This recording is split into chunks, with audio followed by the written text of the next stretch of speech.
Hello, everybody. I'm Yuri, and I'm the director for AI Studio here at AgileEngine. The AI Studio is the internal department where we range from AI awareness and tools to use, and something just like an informational bureau, up to research, R&D, obviously, engineering, and everything under the sun for internal teams, and also clients, external teams, and this is part of this initiative. So, this is the AI Talk Volume 1. Let's talk about software development that are pretty much interesting, the industry position on that, and how we see this for the future, near future at least, because in the AI world, if we talk too long, like we probably gonna miss. These days are being crazy. So let's talk about the topic at hand. Um, News lately has been weird. What I mean by that, for example, Uber announcing that they blew their AI budget for software development by the whole year of 2026 by April is very disturbing news. There are practices in the market that are, for example, token maxing, that people are blowing tokens just for the sake of blowing tokens, maybe preparing for something that's gonna change. And we have now in June, 2 days from now, when this is being recorded, we have that companies are changing their subscription model from a subscription model more specifically to you pay for what you use, which is a big change on the market because tokens are not cheap. For now they are being subsidized, but like this is starting to fall over already. So what this leaves us, what is the best technique, what is the best approach? Let's discuss this. So there is a great quote from Richard Feynman, purportedly a great physicist that I particularly enjoy, that is, a phenomenon is only a phenomenon as you can measure it. So how people are measuring their advances in AI in software development. How is AI helping actually? Because let's uh, one thing is AI to write code real fast, and another thing is actually you have increasing productivity. That is the great challenge for today is actually increase the productivity without increasing the cost. The very age old discussion of ROI. How do you measure your ROI is the crucial these days.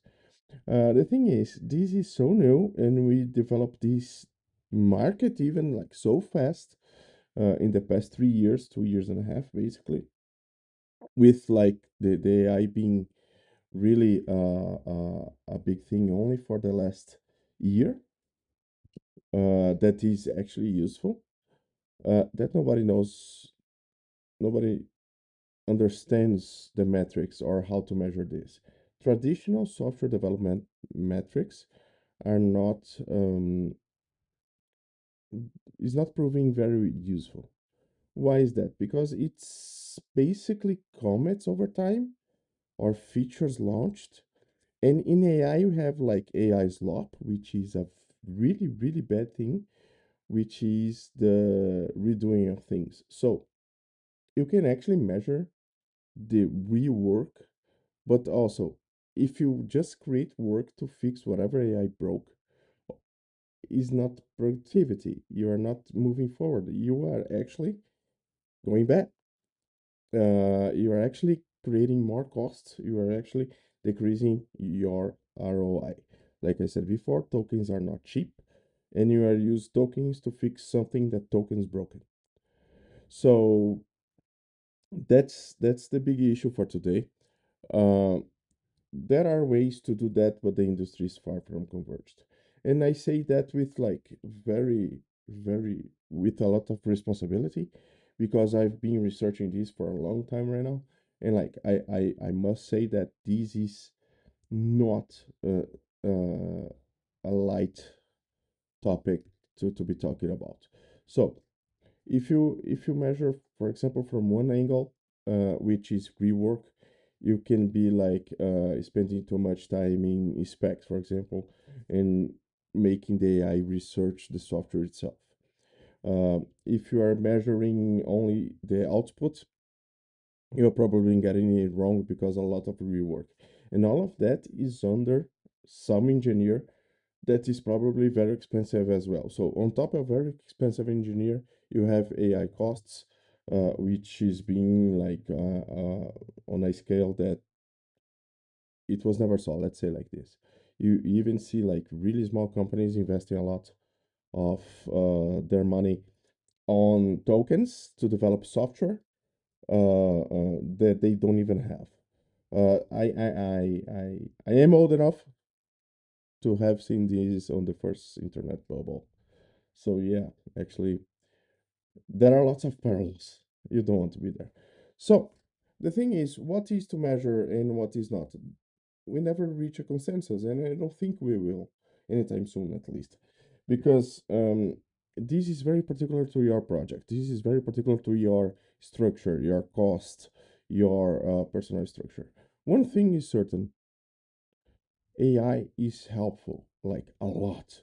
It potentializes the engineer work. And this, obviously, this brings us to my next topic. My next topic is no human in the loop versus the human in the loop. Like this is the most important discussion. Because like I said, like we never reached to a consensus in the metrics, and I don't think we will anytime soon, like I said. But like if you orient like your company for no human in the loop versus human in the loop or in human in the loop, you can actually decide your metrics and like what metrics make sense for you.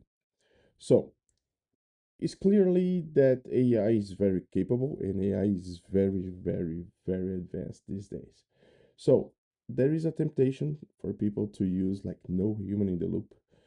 And this is somewhat like a weird application because like the human needs to say something, right? The human needs to define objectives to the AI. The human needs to operate the AI. So it will be a human in the loop somewhere. But like this is, I digress. This is too philosophical for this discussion. But I understand that some automation can be more extreme than others. And what no human in the loop for this conversation at least um, should be treated as is minimal human intervention or at least automatic processes to be taking over software development instead of with a human orchestrating things and like take notes about orchestration because this is the big thing. So how this relates to metrics is has everything to do because on no human in the loop the metrics is basically cost versus features because you are taking out like the human element or at least minimizing it. And with human in the loop, you still have like the software engineer cost, and you have the cost of software engineer actually potentialized. So you have increased ROI per software engineer. Um, the idea here is not to exclude any approach, but to discuss this. So in no human in the loop, you have a bunch of issues. You have a bunch of complications. For example, there is a really big application it's called Devin. Devin was launched in 2024. At least it was like it was created in 23, but like it was launched heavily into companies in 24, and it never scaled. There is a reason for that because like in the end, you need humans. At least for now, like for the foreseeable future. I don't know, at least for the next 3 years, you have like it can't do whatever. We are reaching to a place that are people saying that there are models that are too dangerous to be launched, and still we don't have like automatic software development. And those things, like again, I think I said that like 10 times already, but I will say it again. Tokens are not cheap. So you pay to do, you pay to redo, and you pay to mistake. So I'm not saying that the human in the loop approach is perfect, but at least you have direction, you can correct course and everything. With no human in the loop, at least the current approach of no human in the loop is to have like a really heavy guardrails and like a process, and also a heavily spec that is created by a human. It can be created with assistance of AI, but like the spec itself is created by a human. And let the machine run. And when it finishes, we actually need a human to review again. Because like if the machine gets it wrong, if there was some mistake in interpretation, if there is something like early in the process that it got it wrong, you never got to it. You also have these statements that I'm saying here, back it up by the let's say low code, no code companies that like Lovable or Replit and Vercel to an extent that you just have prompts and AI to code, and actually they still are pretty much human in the loop intensive. So the research that we conducted here at AI Studio points to a human in the loop and the metrics to accompany that. Dora has released a document for Dora Metrics. It's a framework from Google, developed at Google, and they like kind of are redoing it for AI. They released a document 2 weeks ago in early May that is reshaping the metrics, and they are studying that, and like everything points to human in the loop for that. And the approach that we found that is the increased ROI is the best approach for now is to have the human as an orchestrator with their capacities amplified by AI and not replaced by AI. You have the human in the right places using their intelligence to actually decide. So instead of having like unstopped script that runs the whole software development for feature for a whole software even, you have human taking decisions in the right places. So you ensure that you are not overspending your tokens, but you also ensure that you are potentializing your software developer, the human. Uh, and has like many benefits, as it like the human is has infinite intelligence in that regard, because like it can manage 10 agents, 100 agents at once, and it can decide when to stop, it can monitor process, and all of that obviously come to a cost, like is very very very resource intensive. So cognitive fatigue is a thing, but the thing is everything is new. We actually don't know the limits. um if I need to bet against limits, I would bet against like machine limits rather than human limits. The human has been adaptive to all technology for the last millennia. Is AI in the end of day for most impressive that is only technology. So back to the research. I digressed again. It happens a lot. So back to the research. The research conducted here proved that human in the loop with like the right workflows and automations can improve your output by at least 4 times. So you are at least 4x more productive than a single human. And here it comes. No human in the loop proved to be really effective on really small, focused greenfield projects. So if you have like something really small and that is new, totally new, machines do it much better than human, and you can actually do that. But as the complexity increases, machines get really confused. You don't know how to specify this context anymore. It starts to lose its tracks, and that's where you start to lose the no human in the loop. The human interventions starts to be much more prevalent. And for I don't know if it is like a human thing or it's a machine thing, but for example, when a project is started by a machine, for a human to take over is much, much, much harder.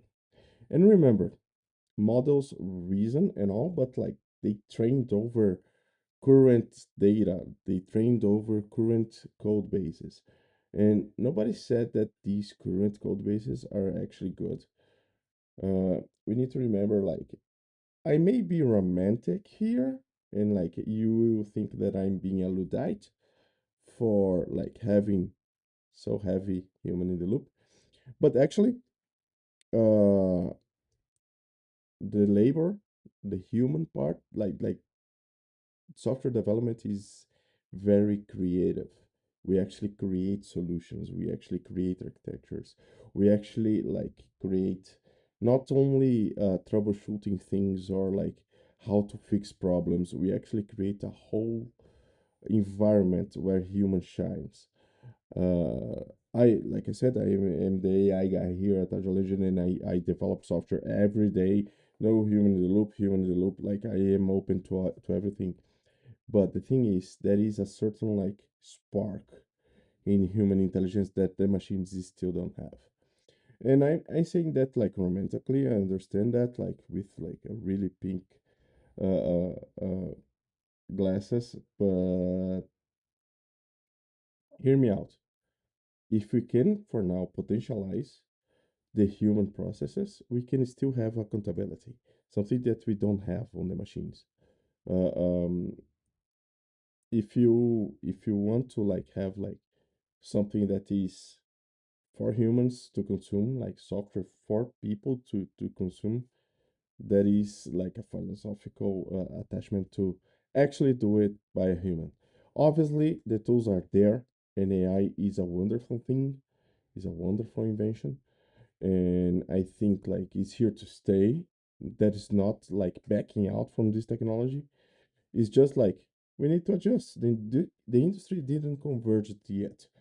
So, wrapping up, we need better metrics because we need to measure whatever is the best approach, and we need to measure whatever is being like what is the advantage for you if it is human in the loop, not human in the loop.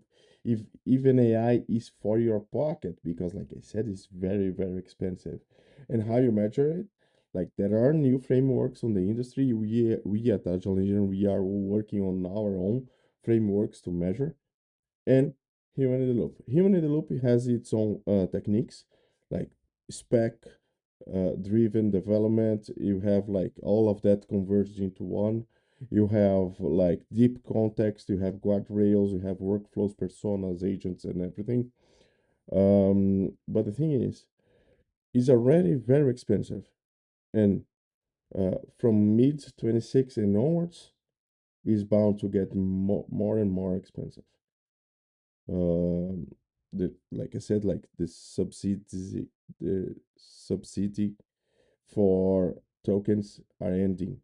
The subscriptions with unlimited tokens already ended.